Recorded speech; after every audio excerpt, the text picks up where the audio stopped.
The modern scripture, a Zen Buddhist Bible, is brought to you by Not a Prophet org, the place on the internet to find spiritual guidance powered by artificial intelligence. Sutra of Transcendental Wisdom, based on Max Muller's translation, edited and interpreted. Preface.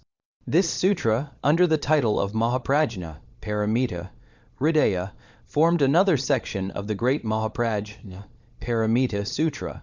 It is the shortest of all the great sutras, and on that account was memorized by all Buddhist monks and recited as part of the daily ritual, often many times a day. It is no wonder that its teaching of emptiness entered into the warp and woof of their thinking. In spite of the singleness of its teaching, it will repay a lifetime of thoughtful meditation. Sutra of Transcendental Wisdom, Prajna-paramita, Hridaya, thus have I heard. At one time, the Blessed One, together with a number of the highest bodhisattvas and a great company of bhikshus, was staying at Rajagriha on Mount Gridhrakta. The Blessed One was sitting apart, absorbed in Samadhi, and the noble bodhisattva Avalokitesvara was meditating on the profound Prajna-paramita, thinking thus: personality is made up of 5 grasping aggregates: form, sensation, perception, discrimination, and consciousness, all of which the Blessed One has taught us are by nature dream, like and empty. Then the Venerable Sariputra, influenced by the power of the Blessed One absorbed in Samadhi, spoke thus to the noble bodhisattva Avalokitesvara: if a son or daughter of good family wishes to study the profound Prajna-paramita, how is he to do so? The noble bodhisattva Avalokitesvara replied to the Venerable Sariputra: if a son or daughter wishes to study the profound Prajna-paramita, he must think thus: personality, what is personality? It an eternal entity, or is it made up of elements that pass away? Personality is made up of 5 grasping aggregates, which are by nature empty of any self, substance. Form or matter is emptiness. Emptiness is not different from form, nor is form different from emptiness. Indeed, emptiness is form. In like manner, sensation is emptiness. Emptiness is not different from sensation, nor is sensation different from emptiness. Indeed, emptiness is sensation. In like manner, perception, discrimination, and consciousness are also emptiness. Thus, O Sariputra, all things having the character of emptiness have no beginning nor ending. They are neither faultless nor not faultless. They are neither perfect nor imperfect. Therefore, in emptiness there is no form, no sensation, no perception, no discrimination, no consciousness. There is no eye, no ear, no nose, no tongue, no sensitiveness to contact, no mind. There is no form, no sound, no smell, no taste, no touch, no mental process, no object, no knowledge, no ignorance. There is no destruction of objects, no cessation of knowledge, no cessation of ignorance. There is no decay and no death, nor is there any destruction of the notions of decay and death. There is no noble fourfold truth, no pain, no cause of pain, no cessation of pain, nor any noble path to cessation of pain. There is no knowledge of Nirvana, there is no obtaining of Nirvana, there is no not obtaining of Nirvana. Why is there no such thing as the obtaining of Nirvana? Because Nirvana is the realm of no-thing-ness. If the ego soul of personality is an eternal entity, it cannot attain Nirvana. It is only because personality is made up of elements and is, therefore, empty of an ego, soul, that it may attain Nirvana. So long as man is approaching ultimate wisdom, he is still dwelling in the realm of consciousness. If he is to realize Nirvana, he must pass beyond the realm of consciousness. In highest Samadhi, when consciousness has been transcended, he has passed beyond discrimination and knowledge, beyond any reach of change or fear. He is already enjoying Nirvana. The perfect understanding of this and the patient acceptance of it is the ultimate wisdom that is Prajna-paramita. All the Buddhas of the past, present, and future, having attained highest Samadhi, awake to find themselves realizing this highest perfect wisdom. Therefore, every one should seek self-realization of Prajna-paramita, the truth of perfect wisdom, the unsurpassable truth, the truth that ends all pain, the truth that is forever true. O Prajna-paramita, O transcendent truth that spans the troubled ocean of life and death, safely carry all seekers to that other shore. Thus, O Sariputra, should a bodhisattva teach all seekers the profound Prajna-paramita. When the Blessed One had risen from Samadhi, he gave approval to the words of the noble bodhisattva Avalokitesvara, saying, well done, noble son. So indeed must the study of the profound Prajna-paramita be presented. As it has been described by thee, it is approved by all the Tathagatas. Thus spoke the Blessed One with joyful mind, and the noble Bodhisattva Avalokitesvara and the venerable Sariputra and the whole company of bhikshus praised the words of the Blessed One. Sutra of the Sixth Patriarch, based upon Wang Mulam's translation, edited and interpreted. Preface. This version is based upon the English translation entitled Sutra Spoken by the Sixth Patriarch, Y. Lang, on the high seat of the Gem of Law made by Mr. Wang Mulam of Shanghai, and published by the Yuqing Press. To Mr. Wang, great praise and credit should be given for his most excellent reproduction of the meaning and spirit of the original. Mr. Wang has very graciously given the editor permission to make changes in its English dress and to delete passages that a reasonable amount of literary and historical criticism appear to make necessary, or that are of slight interest to our times, as Mr. Wang is in far-away Ceylon to better fit himself for further translation work. There has been no chance to talk over the changes with him and to secure his approval. The editor, therefore, holds himself wholly responsible for them. Mr. Wang's translation is technically more complete and accurate, and for scholarly research is to be preferred to this version. But there is great need for a simpler and more readable version, for which need this was provided. The sixth Chinese patriarch lived 1500 years ago, 637-713, but his kindly and straight forward insistence on the one thing, self-realization of your own mind, decence, places him among the world's great teachers and marks him out as one still worthy of attention. Sutra Spoken by the Sixth Patriarch, Chapter I. Autobiography of Hui Neng. Once when the Patriarch had come to Paolam Monastery, Prefect Y of Xiuqiao and other officials came there to invite him to deliver public lectures on Buddhism in the hall of Tai Fan Temple in the city Canton. When the time came, there were assembled Prefect Y, government officials, and Confucian scholars about 30 each, bhikshu, bhikshuni, Taoists, and laymen nearly 1,000 in all. After the Patriarch had taken his seat, the congregation in a body paid him homage and asked him to speak on the fundamental truths of Buddhism, whereupon His Eminence delivered the following address. Learned audience, our self-nature, which is the seed or kernel of Bod, the wisdom that comes with enlightenment, is pure by nature, and by making right use of it we can reach Buddhahood directly. Let me tell you something about my own life and how I came into possession of this inner teaching of our Siechan school. My father, a native of Fanyang, was dismissed from his official post and banished to become a commoner in Sunt, Xiao and Quang Tung. My father died when I was quite young, leaving my mother poor and miserable, to my great misfortune. We moved to Quang Xiao, now Canton, and lived in very bad circumstances. I was selling firewood in the market one day when one of my customers ordered some to be sent to his shop. Upon delivery and payment for the same, as I went outside, I found a man reciting a sutra. No sooner had I heard the text of this sutra than my mind became at once enlightened. I asked the man the name of the book he was reciting and was told that it was the Diamond Sutra, Vajrakriha. I asked him where he came from and why he recited this particular sutra. He replied that he came from the Tungs San monastery in the Wang Mui district of Qichao, that the abbot in charge of this temple was H. Wang Yan, who was the fifth patriarch, and had about 1,000 disciples under him, and that when he went there to pay homage to the patriarch, he found him lecturing on this Diamond Sutra.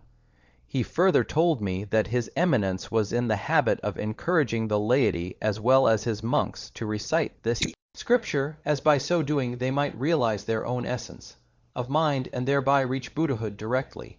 It must be due to my good karma accumulated from past lives that I heard about this, and that later on I was given 10 taels for the maintenance of my mother by a man who advised me to go to Wang Mui to interview the fifth patriarch.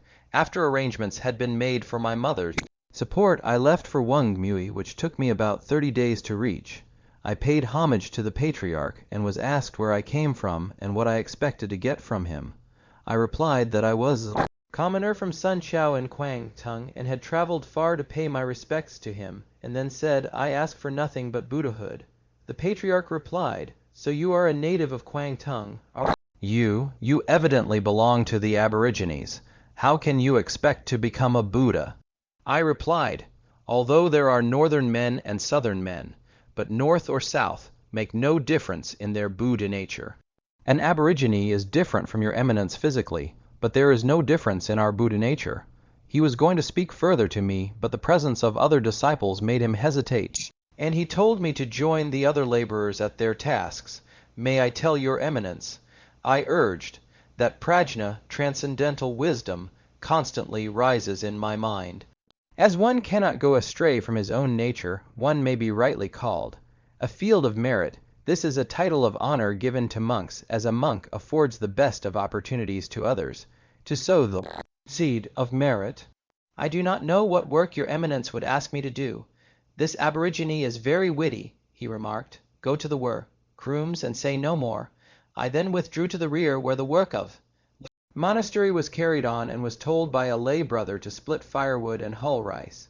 More than 8 months after, the Patriarch met me one day and said, I know that your knowledge of Buddhism is very sound, but I have to refrain from speaking with you, lest evil men should harm you. Do you understand? Yes, sir, I understand, I replied, and I will not go near your hall, lest people take notice of me. One day the Patriarch assembled all his disciples and said to them, The question of incessant rebirth is a very momentous one. But instead of trying to free yourselves from that bitter sea of life and death, you men, day after day, seem to be going after tainted merits only. Merit will be of no help to you if your essence of mind is polluted and clouded. Go now and seek for the transcendental wisdom that is within your own minds, and then write me a stanza about it. He who gets the clearest idea of what mind, essence is, will be given the insignia of the Patriarch. I will give him the secret teaching of the Dharma, and will appoint him to be the Sixth Patriarch. Go away quickly now, and do not delay in writing the stanza. Deliberation is quite unnecessary, and will be of no use. The one who has realized essence of mind can testify to it at once, as soon as he is spoken to about it. He cannot lose sight of it, even if he were engaged in a battle. Having received this instruction, the disciples withdrew and said to one another, There is no use of our making an effort to write a stanza and submit it to his eminence. The Patriarchship is bound to go to Elder Shin, Shao, our master, anyway. Why go through the form of writing? It will only be a waste of energy. Hearing this, they decided to write nothing, saying, Why should we take the trouble to do it? Hereafter we will simply follow our master Shin, Shao, wherever he goes, and will look to him for guidance. Shin, Shao reasoned within himself, considering that I am their master, none of them will take part in competition. I wonder whether I should write a stanza and submit it to his eminence or not. If I do not, how can the Patriarch know how deep or how superficial my knowledge is? If my object is to get the Dharma, my motive is pure. If it is to get the Patriarchship, then it is bad. My mind would be that of a worldling, and my action would amount to a theft of the Patriarch's holy seat. But if I do not submit the stanza, I will lose my chance of getting the Dharma. It is very difficult to know what to do.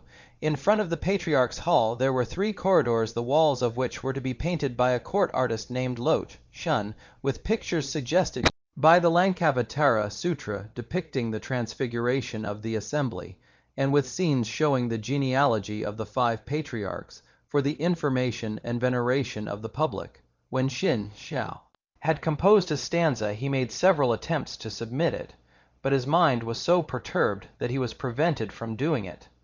Then he suggested to himself, It would be better for me to write it on the wall of the corridor, and let the Patriarch find it himself.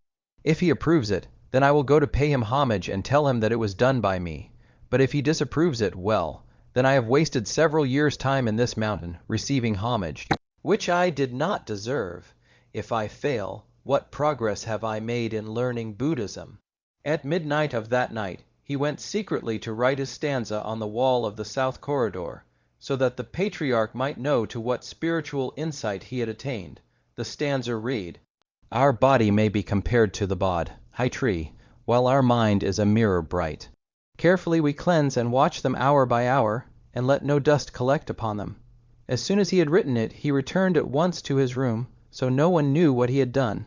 In the quiet of his room he pondered, "When the patriarch sees my stanza tomorrow, if he is pleased with it, it will show that I am spiritually ready for the Dharma, but if he disapproves of it, then it will mean that I am unfit for the Dharma owing to misdeeds in previous lives and karmic accumulations that so thickly becloud my mind. What will the patriarch say about it?" How difficult it is to speculate. He could neither sleep nor sit at ease, and so in this vein he kept on thinking until dawn.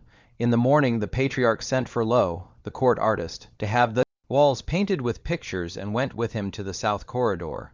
The patriarch noticed the stanza and said to the artist, "I am sorry to have troubled you to come so far, but the walls do not need to be painted now. The sutra says, all forms and phenomena are transient and elusive. We will leave the stanza here, so that people may study the stanza and recite it. If they put its teachings into actual practice, they will be saved from the misery of being born in evil realms of existence. Anyone who practices it will gain great merit." The patriarch ordered incense to be burnt before it, and instructed all his disciples to pay homage to it and to recite it, so that they might realize essence of mind. After his disciples had recited it, they all exclaimed, "Well done." That midnight the patriarch sent for Xin Shao and asked if he had written the stanza. Xin Shao admitted that he had written it, and then added, "I am not so vain as to expect to get patriarchship, but I wish your eminence would kindly tell me whether my stanza shows the least grain of wisdom. To attain supreme enlightenment," replied the patriarch, "one must be able to know spontaneously one's own self-nature, which is neither created, nor can it be annihilated. From one momentary sensation to another, one should always be able to realize essence of mind. Then all things will be free from restraint. Once the self-nature of mind-essence is realized, forever after one will be free from delusion, and under all circumstances, one's mind will remain in a state of suchness, tathata. Such a state of mind is absolute truth. If you can see things in such a state of mind, you have realized essence of mind, which is the supreme enlightenment. You had better return now and think it over for a couple of days, and then submit another stanza. In case the new stanza shows that you have entered the door of enlightenment, I will transmit to you the robe and the Dharma."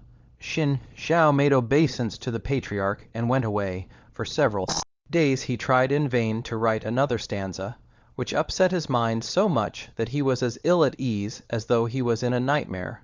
He could find comfort neither in sitting nor walking. 2 days after it happened that a boy who was passing by the room where I was hulling rice was loudly reciting the stanza written by Xin Shao.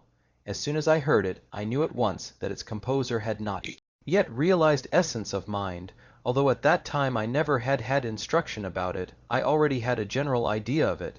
"What stanza is this?" I asked the boy. "You aborigine," he said, "don't you know about it?" The patriarch told his disciples that the question of rebirth was a momentous one, and those who wished to inherit his robe and the Dharma should write him a stanza, and the one who had the true ideal of mind-essence would get them and become the sixth patriarch. Elder Xin Shao wrote this formless stanza on the wall of the south corridor, and the patriarch told us to recite it. He also said that those who put its teachings into actual practice would attain great merit and be saved from being born in the evil realms of existence. I told the boy that I wished to learn the stanza also, so that I might have the benefit of it in future life. Although I had been hulling rice for 8 months, I had never been to the hall, so I asked the boy to show me where the stanza was written so that I might make obeisance to it. The boy took me there, and as I was illiterate, I asked him to read it to me. A petty officer of the Kongshao district, named Chang Fat Young, who happened to be there, then read it clearly. When he had finished reading, I told him that I, also, had composed a stanza and asked him to write it for me. "Extraordinary," he exclaimed, "that you also can compose a stanza. If you are a seeker of supreme enlightenment, you will not despise a beginner." I said, "Please recite your stanza." Said he, "I will write it down for you, but if you should succeed in getting the Dharma, do not forget to deliver me. My stanza read as follows: neither is there bow, high tree, nor case of mirror bright. Since intrinsically all is void, where can dust collect? Later, on seeing that a crowd was collecting, the patriarch came out and erased the stanza with his shoe lest jealous ones should do me injury. Judging by this, the crowd took it for granted that the author of it had also not yet realized mind-essence. Next day the patriarch came secretly to the room where the rice was being hulled, and seeing me at work with the stone pestle, said, "A seeker of the path risks his life for the Dharma. Should he do so?" Then he asked, "Is the rice ready?" "Ready long ago," I replied, "only waiting for the sieve." He knocked the mortar thrice with his stick and went away. Knowing what his signal meant, in the third watch of the night, I went to his room, using his robe as a screen so that no one would see us. He expounded the Diamond Sutra to me. When he came to the sentence, one should use one's mind in such a way that it will be free from any attachment, I suddenly became thoroughly enlightened and realized that all things in the universe are mind-essence itself. One said to the patriarch, "Who could have conceived that mind-essence is intrinsically pure? Who could have conceived that mind-essence is intrinsically free from becoming and annihilation? That mind-essence is intrinsically self-sufficient and free from change? Who could have conceived that all things are manifestations of mind-essence?" Thus at midnight, to the knowledge of no one, was the Dharma transmitted to me, and I consequently became the inheritor of the teachings of the sudden school, and the possessor of the robe and the begging bowl. "You are now the Sixth Patriarch," said His Eminence. "Take good care of yourself and deliver as many sentient beings as possible. Spread the teaching. Keep the teaching alive. Do not let it come to an end. Listen to my stanza.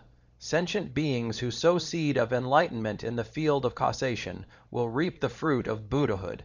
Inanimate objects which are void of Buddha nature sow not and reap not."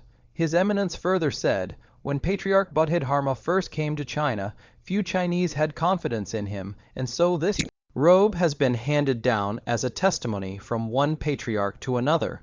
As to the Dharma, as a rule it is transmitted from heart to heart, and the recipient is expected to understand it and to realize it by his own efforts.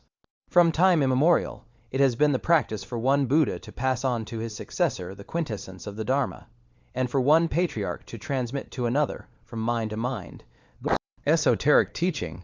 As the robe may give cause for dispute, you will be the last one to inherit it.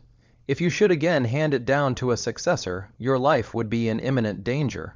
You must now leave this place as quickly as you can, lest someone should harm you." I asked him, "Where shall I go?" And he replied, "Stop at Y, and seclude yourself at Wui."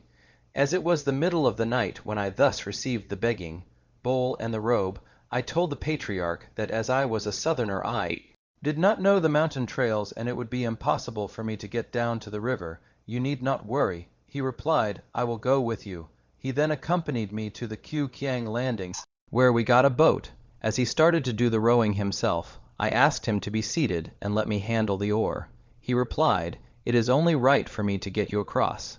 This is an allusion to the sea of birth and death which one has to cross before the shore of Nirvana can be reached."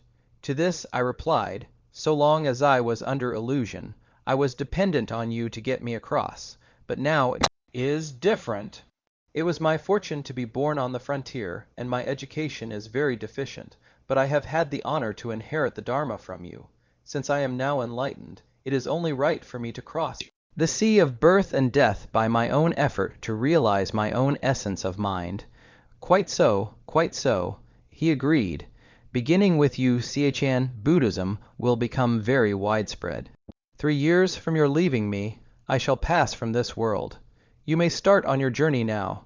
Go as fast as you can toward the south. Do not begin preaching too soon. Chen Buddhism is not to be easily spread."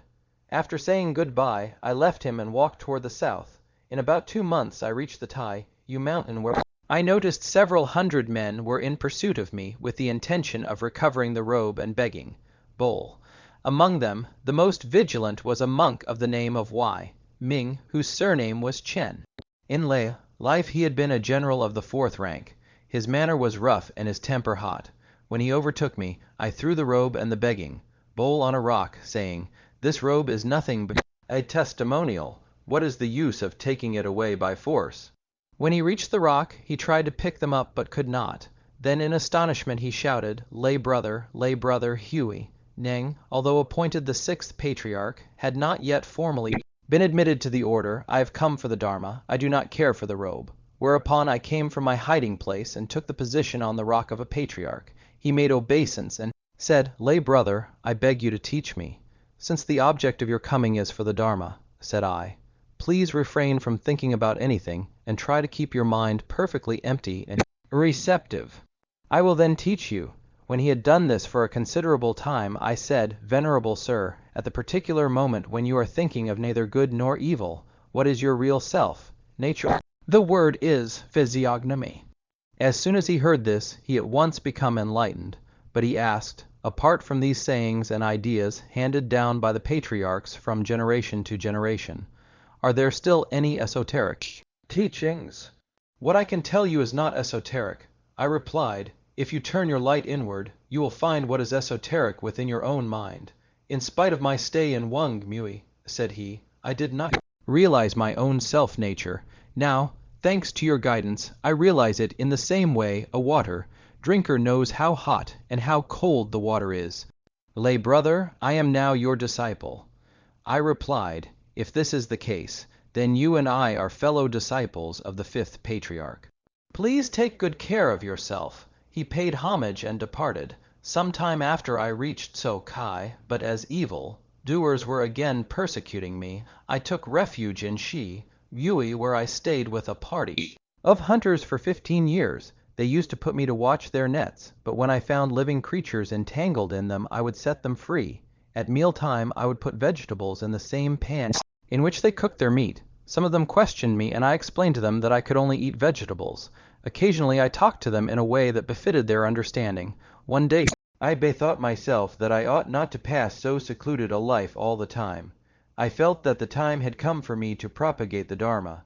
Accordingly I left there and went to the Fachin temple in Canton. At the time I reached that temple, the monk Yen Sheng, master of Dharma, was lecturing on the Maha-Parinirvana Sutra.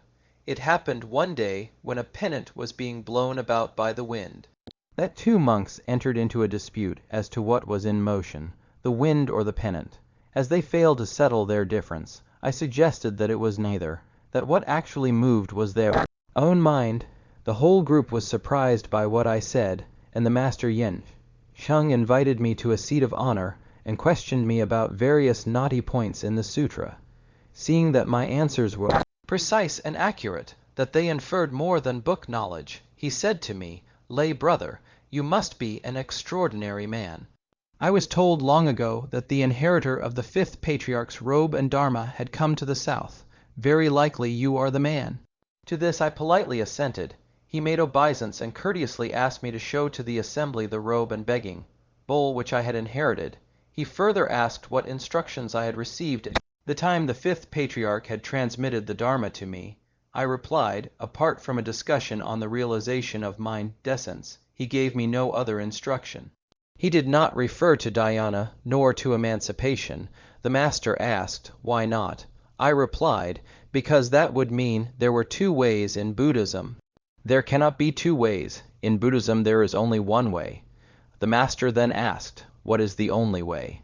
I replied, "The Maha-Parinirvana Sutra, which you are expounding, teaches that Buddha nature is the only way.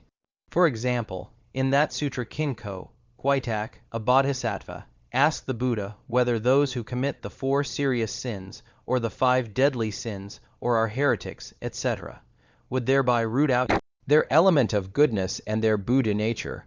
Buddha replied, "There are 2 kinds of goodness elements, an eternal element and a non-eternal. Since Buddha nature is neither eternal nor non-eternal, their element of goodness is not eradicated. There are good ways and evil ways, but since Buddha nature is neither good nor evil, Buddhism is known as having no 2 ways." From the point of view of ordinary folks, the component parts of a personality and the factors of consciousness are 2 separate aggregates, but enlightened men know and understand that they are not dual in nature. It is that nature of non-duality that is Buddha nature. Master Yen Sheng was pleased with my answer. Putting his hands together in token of respect, he said, "My interpretation of the sutra is as worthless as a heap of debris, while your discourse is as valuable as pure gold." Subsequently, he conducted a ceremony of initiation, receiving me into the order, and then asked me to accept him as a pupil. Thenceforth under the bod high tree I have discoursed about the teachings of the fourth and fifth patriarchs. Since the Dharma was transmitted to me in Tongue Mountain, I have gone through many hardships, and often my life seemed to be hanging by a thread. Today I have had the honor of meeting your Highness, and you, officials, monks and nuns, Taoists and laymen, in this great assembly. I must ascribe this good fortune to our happy connection in previous kalpas, as well as to our common accumulated merits in making offerings to various Buddhas in our past incarnations. Otherwise we would have had no chance of hearing the teachings of the Sudden School of Siechan, and thereby laying the foundation of our present success in understanding the Dharma. This teaching is not a system of my own invention, but has been handed down by the patriarchs. Those who wish to hear the teaching should first purify their own minds, and after hearing it, each must clear up his own doubts, even as the sages have done in the past. At the end of the address, the assembly felt rejoiced, made obeisance, and departed,